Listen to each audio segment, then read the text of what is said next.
जय भीम, नमो बुद्धाय। साथियों, मैं 2 दिन से नेपाल में आया हुआ हूँ और नेपाल में जो पवित्र सिद्धार्थ गौतम की जन्मस्थली है वहाँ पर मैं भेंट देकर आया हूँ और मुझे ऐसा लगा कि इस संदर्भ में क्यों ना अपने दोस्तों से कुछ ज़्यादा की इन्फॉर्मेशन शेयर की जाए, और इसलिए इस वीडियो को मैं बना रहा हूँ।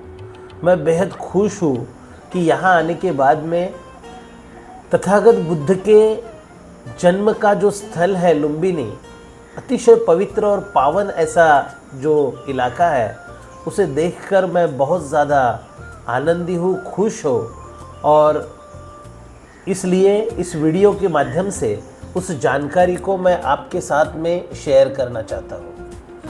नमस्कार साथियों, स्वागत है आपका BPSA विचारधारा चैनल पर। आज हम बात करेंगे एक ऐसे पवित्र स्थल की जो न केवल भगवान बुद्ध का जन्मस्थल है बल्कि शांति और सद्भाव का भी एक प्रतीक रहा है।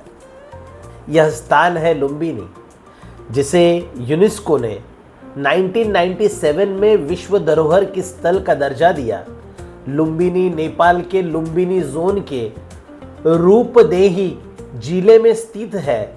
यह भैरहवा वर्तमान में सिद्धार्थ नगर से लगभग 22 किलोमीटर की दूरी पर है और भारत के नॉर्थ ईस्टर्न रेलवे की नवगढ़ रेलवे स्टेशन से करीबन 34 किलोमीटर की दूरी पर है।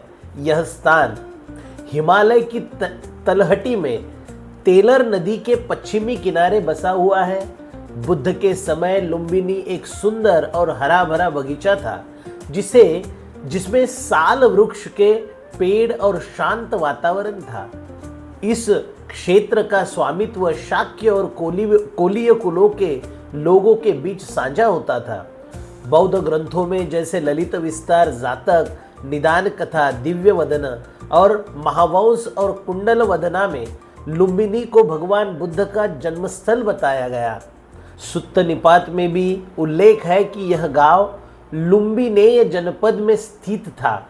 निदान कथा के अनुसार लुम्बिनी केवल एक जंगल था, जबकि चीनी तीर्थयात्रियों ने इसे बगीचे तथा पार्क के रूप में वर्णित किया हुआ है। भगवान बुद्ध का जन्म वैशाख महीने की पूर्णिमा के दिन हुआ। उनकी माता महामाया अपने माता पिता के घर देवदह में जा रही थी। रास्ते में लुम्बिनी में एक साल के पेड़ के नीचे विश्राम करते समय उन्होंने भगवान बुद्ध को जन्म दिया। जन्म के समय भगवान बुद्ध ने 7 कदम उत्तर की ओर बढ़ाए और चारों दिशाओं में देखते हुए कहा कि यह मेरा अंतिम जन्म है और इसके बाद मैं फिर जन्म नहीं लूंगा। चीनी तीर्थयात्रियों का, जिसमें फैयान और ह्वेनसंग के अनुसार, महामाया स्नान के लिए पोखर में गई थी। स्नान के बाद उन्होंने 20 कदम चलकर साल के पेड़ की शाखा पकड़ी और पूर्व की दिशा की ओर मुख करके पुत्र को जन्म दिया। जन्म के समय 2 नागराजाओं ने, नंद और उपनंद ने, बुद्ध के शरीर को स्नान करवाया। इस समय लुम्बिनी का यह क्षेत्र न केवल जन्मस्थल बल्कि एक पवित्र स्थल भी माना गया है। 1896 में लुम्बिनी में एक स्तंभ खोजा गया, जिसे बाद में रुम्बनदेई में स्थापित किया गया। इस स्तंभ पर लिखा हुआ था कि यहाँ भगवान शाक्य मुनि लुम्बिनी गांव में थे। सम्राट अशोक ने इसे स्थापित किया और उस स्थान को स्पष्ट रूप से चिन्हित किया। अशोक ने यहाँ 1 लाख सोने के सिक्कों का दान किया और सबसे पहले एक चैत्य तथा पगोड़ा की स्थापना की। उत्खनन में मौर्य, शुंग, कुषाण और गुप्त काल की कलाकृतियां मिली है, जिससे यह स्पष्ट होता है कि लुम्बिनी 3री शताब्दी ईसा पूर्व से लेकर बहुत सालों तक तीर्थ क्षेत्र के रूप में महत्वपूर्ण स्थान बना रहा। चौथी शताब्दी ईसा में शुन चिंग चुई इस चीनी विद्वान ने लिखा है कि लुम्बिनी में यह साल का पेड़ अब भी जीवित था 4वीं शताब्दी तक, जिसे माया देवी ने भगवान बुद्ध के जन्म के समय पकड़ा था। वहीं पर माया देवी की मूर्ति रखी गई थी, जहां भक्त तथा अनुयायी पूजा सामग्री अर्पित करते थे।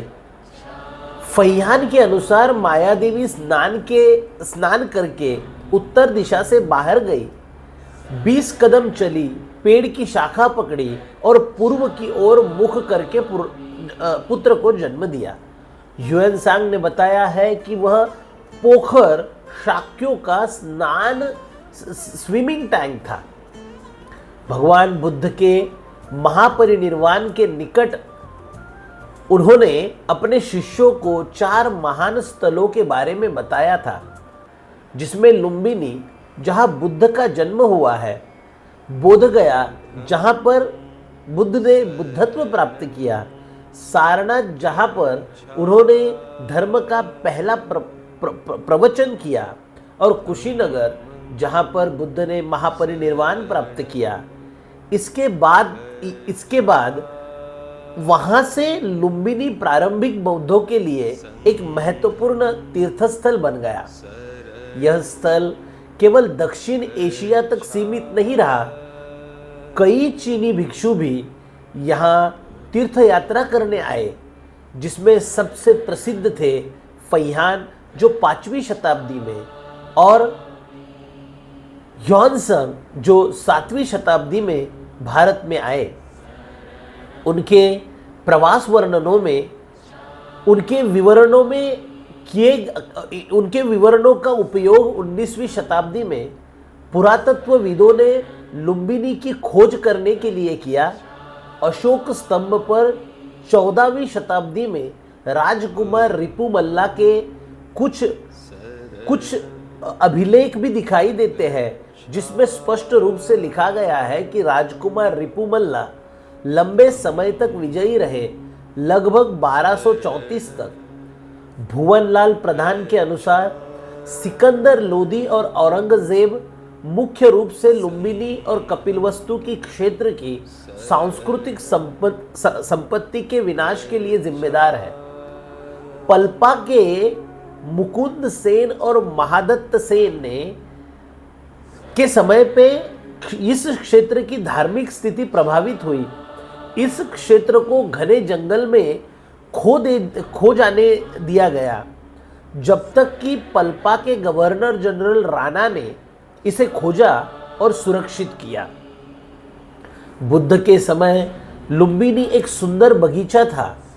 माया देवी को लुम्बिनी की प्राकृतिक भव्यता देखकर मंत्रमुग्ध होने का वर्णन पाली और संस्कृत साहित्य में मिलता है। उन्होंने साल के झुकते हुए पेड़ की शाखा पकड़ी और उसी समय भगवान बुद्ध का जन्म हुआ।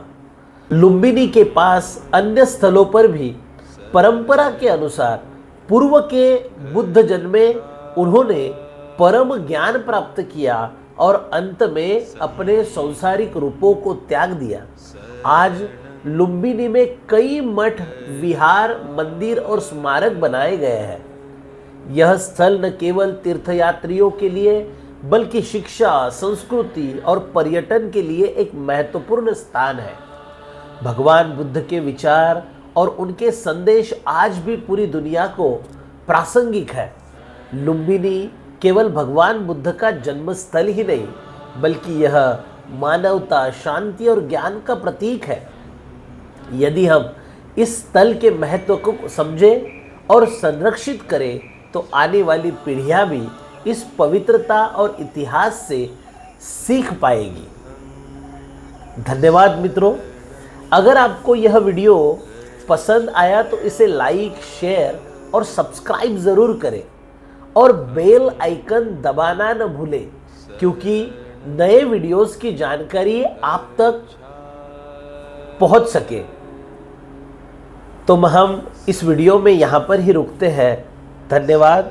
जय भीम, नमो बुद्धाय।